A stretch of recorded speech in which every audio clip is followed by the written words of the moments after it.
الحمد لأهله والصلاة على أهلها أما بعد فأعوذ بالله من الشيطان الرجيم بسم الله الرحمن الرحيم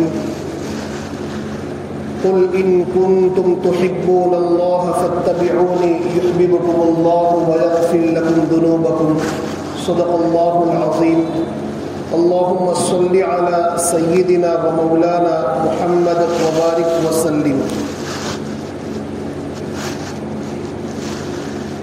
گزشتہ ہفتے سنت نبوی صلی اللہ تعالی علیہ وسلم سے متعلق چند اہم اور ضروری باتیں ذکر کی تھیں، اور آج کی مجلس میں اسی سے متعلق اور چند باتیں ذکر کرنی ہے۔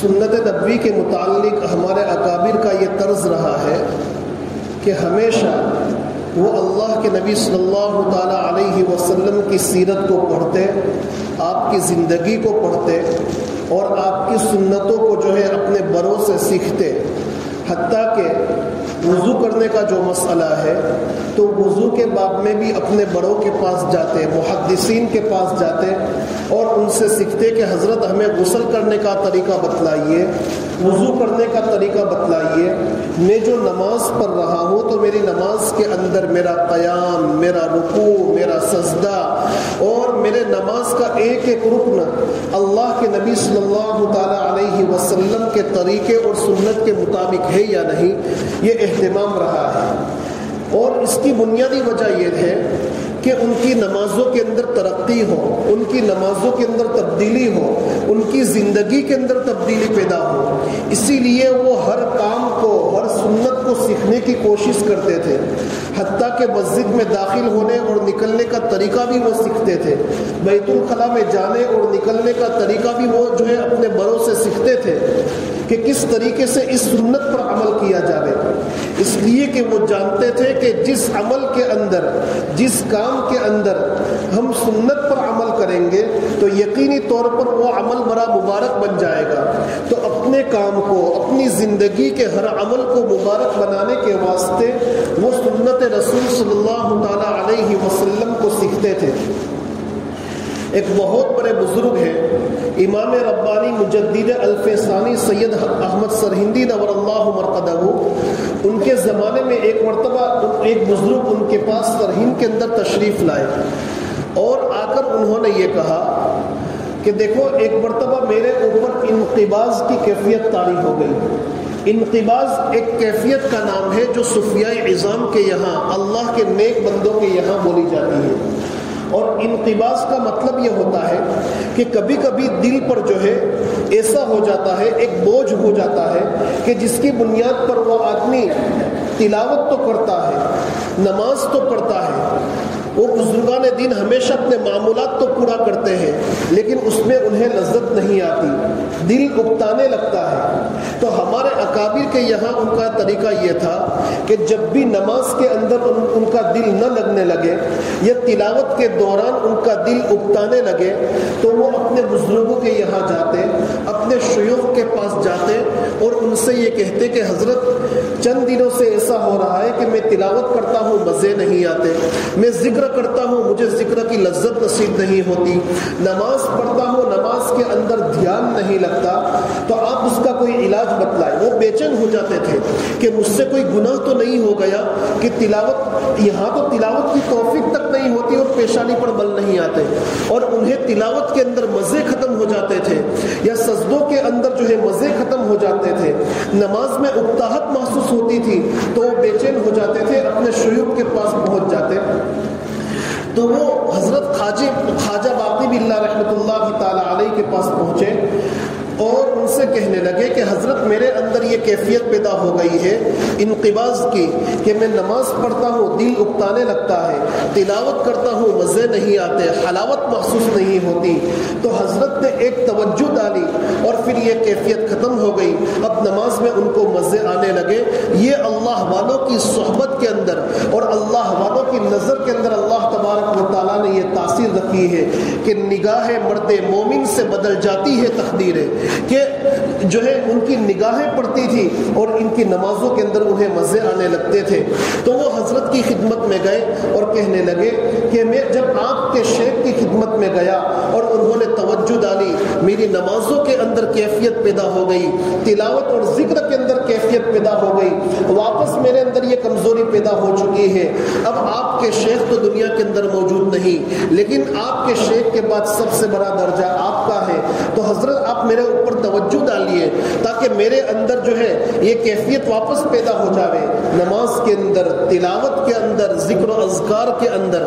تو امام ربانی مجدد الفسانی سید احمد سرہندی نور اللہ مرقدہ نے ارشاد فرمایا کہ دیکھو ہمارے یہاں تو سنت پر عمل کے سوا کچھ نہیں ہے. ہمارے یہاں سنت پر عمل کے سوا کچھ نہیں ہے. اگر ہم کامیابی پا سکتے ہیں جناب نبی کریم سرور دو عالم صلی اللہ تعالی علیہ وسلم کی سنتوں پر عمل کر کے.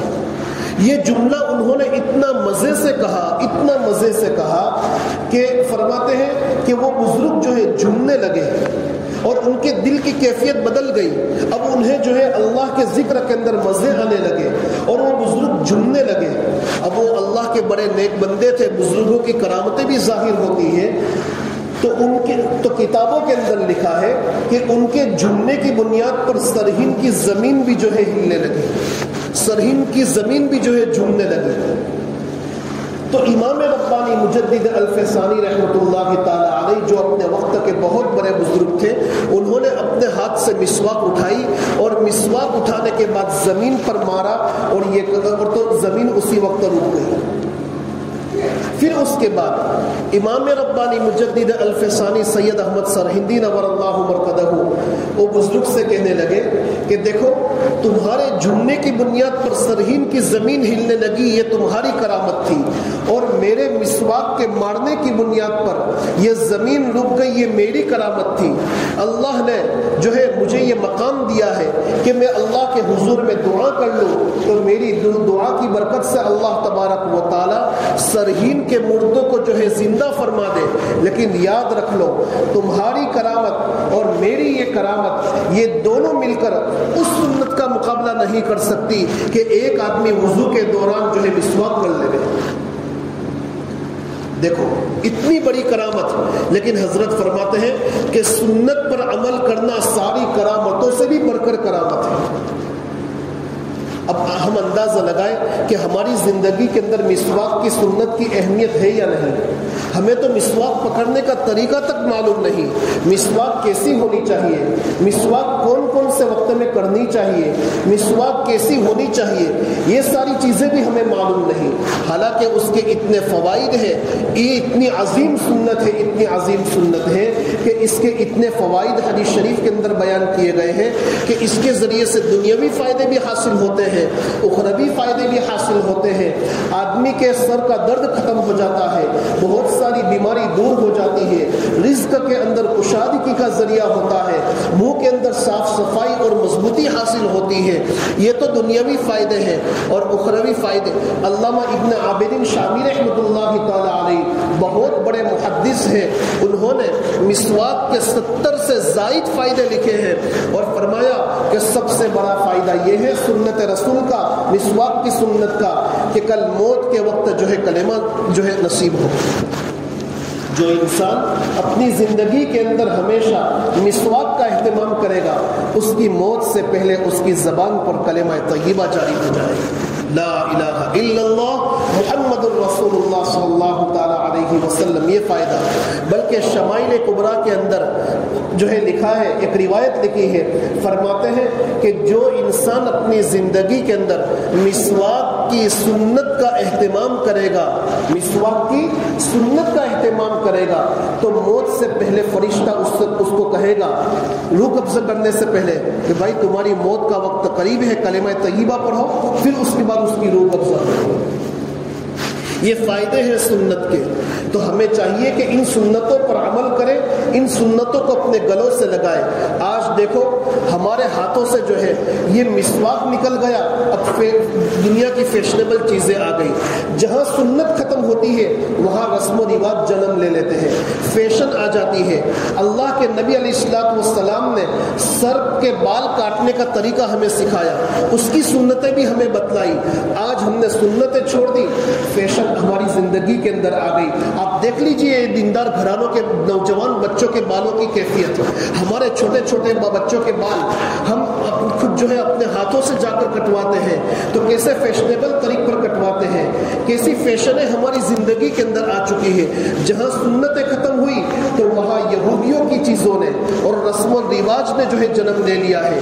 ہم نے آج تک کبھی یہ نہیں سیکھا شادی کے موقع پر, جب ہمارے یہاں شادیاں جو ہوتی ہیں نا, تو شادی کے موقع پر کیسا کھانا بنانا چاہیے, کتنے آدمیوں کو بلانا چاہیے, کیسی کارڈ چھپوانی چاہیے, کس طریقے کا نظام اور ارینجمنٹ ہونا چاہیے, ان ساری چیزوں کا اہتمام کرتے ہیں. کوئی یہ تو بتاؤ کہ شادی اللہ کے نبی کی سنت ہے, عبادت ہے. کوئی کسی عالم دین کے پاس گیا ہو اور جا کر یہ پوچھا ہو کہ میں شادی کر رہا ہوں یا میرے بیٹے کی شادی ہونے والی ہے, تو شادی کے متعلق میرے نبی کا طریقہ کیا ہے اس کو سکھاؤ. آج تک ہم نے جاننے کی کوشش نہیں کی, آج تک ہم نے اس کو سمجھنے کی کوشش نہیں کی. اسی لیے میرے بھائیوں, میں آپ کو کھل کر کہتا ہوں کہ بہت سے نوجوان مرد اور بہت سی نوجوان عورتیں ایسی ہیں کہ شادی کے بعد ان کو غسل کے فرائض تک معلوم نہیں ہوتے, وہ ناپاکی کی زندگی گزارتے ہیں, وہ ناپاک رہتے ہیں. یہ بالکل حقیقت ہے, یہ شرمانے کی چیزیں نہیں ہیں, یہ شریعت ہے, یہ شریعت محمدی ہے.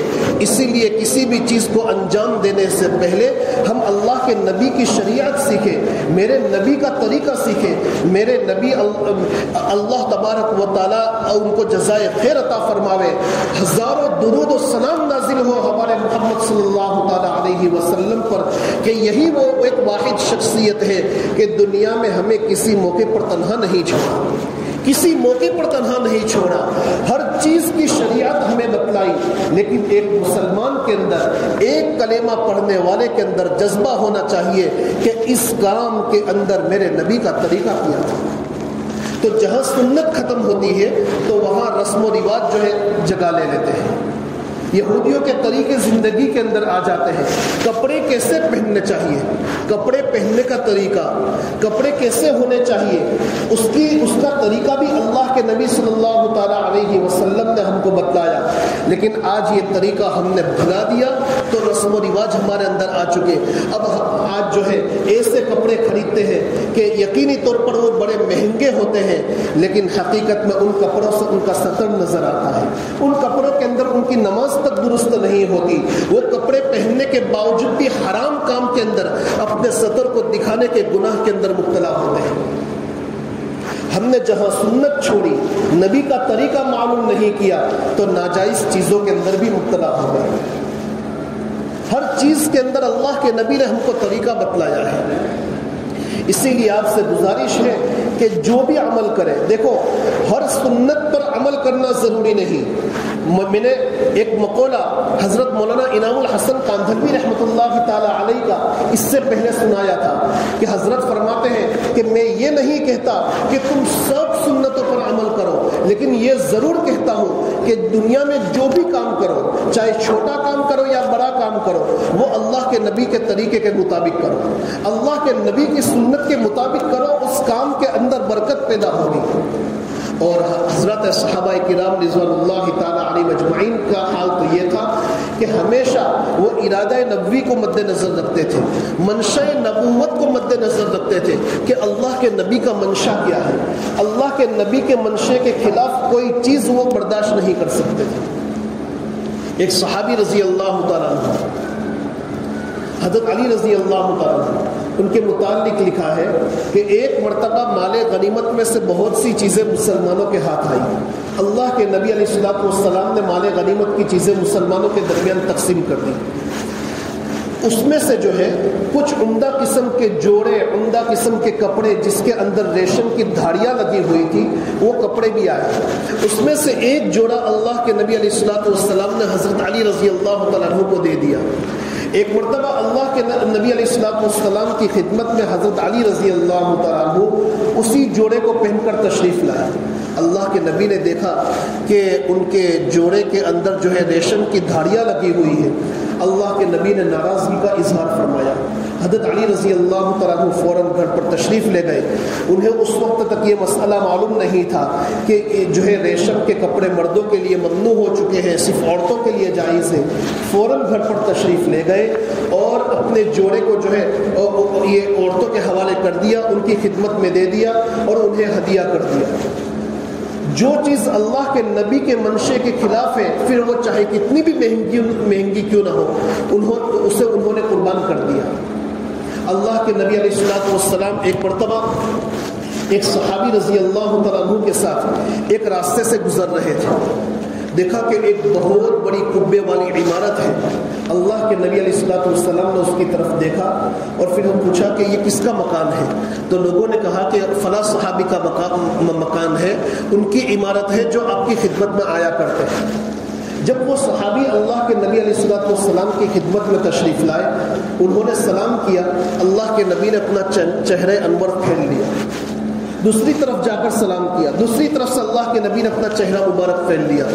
کئی مرتبہ سلام کرنے کے بعد اللہ کے نبی نے جواب نہیں دیا۔ وہ صحابی سمجھ گئے مجھ سے کوئی ناراضگی والی بات ہو گئی ہے۔ فوراً دیگر صحابہ سے پوچھا، بے چین ہو گئے کہ کیا بات ہے، اللہ کے نبی علیہ الصلوۃ والسلام مجھ سے بات نہیں کر رہے ہیں۔ تو صحابہ نے کہا کہ کوئی بات نہیں ہوئی، بس آپ کے گھر کے پاس سے فلاں دن گزر رہے تھے، آپ کی عمارت کو دیکھا اور پوچھا کہ یہ کس کی عمارت ہے، اس کے آگے کچھ نہیں کہا۔ وہ سمجھ گئے کہ اللہ کے نبی کو میری یہ عمارت پسند نہیں آئی، اتنا بڑا قبہ پسند نہیں آیا۔ فوراً گئے اس قبے کو، بلکہ اس پوری عمارت کو منہدم کر دیا، زمین سے بالکل لیول کر دیا، اور پھر اس کے بعد اللہ کے نبی کو آ کر بتلایا بھی نہیں۔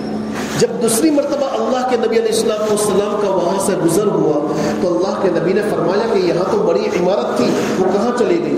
تو کہنے لگے کہ جب آپ نے ناراضگی کا اظہار فرمایا تو وہ سمجھ گئے کہ اسی عمارت کی بنیاد پر اللہ کے نبی نے مجھ سے ناراضگی کا اظہار فرمایا ہے، تو اس عمارت کو توڑ دیا۔ اللہ کے نبی علیہ الصلوۃ والسلام بہت خوش ہوئے اور فرمایا کہ دیکھو، عمارت اتنی تو ضروری ہے کہ جتنی آدمی کو اپنی سیفٹی کے لیے ضرورت پڑتی ہے، اپنی ضرورت کو پورا کرنے کے لیے اس کو ضروری ہے، اسی طریقے سے سر چھپانے کے لیے اس کو ضرورت پڑتی ہے۔ اتنی عمارت کو رکھنے میں کوئی حرج نہیں ہے۔ دیکھو، اللہ کے نبی کے منشے کے آگے انہوں نے اپنی سب سے اہم چیز کو انہوں نے قربان کر دیا۔ تو یہ ہے کہ اللہ کے نبی کے صحابہ کے واقعات مجھے اور آپ کو اس بات کی تعلیم دیتے ہیں کہ منشأ نبوت کے آگے، اللہ کے نبی کے ارادے کے آگے اپنے ارادوں کو قربان کر دینا چاہیے۔ اس کا مطلب یہ نہیں کہ عمدہ ہم جو ہے عمارتیں نہ بنوائیں۔ دیکھیے، اللہ کے نبی علیہ الصلوۃ والسلام کا یہ واقعہ ہم کو یہ بالکل قطعاً اس بات کی تعلیم نہیں دیتا کہ ہم عمارتیں نہ بنوائیں، بلکہ اس واقعے سے ہم کو یہ تعلیم دی جاتی ہے کہ ہم اپنی ضرورت کے مطابق عمارت ضرور بنوائیں۔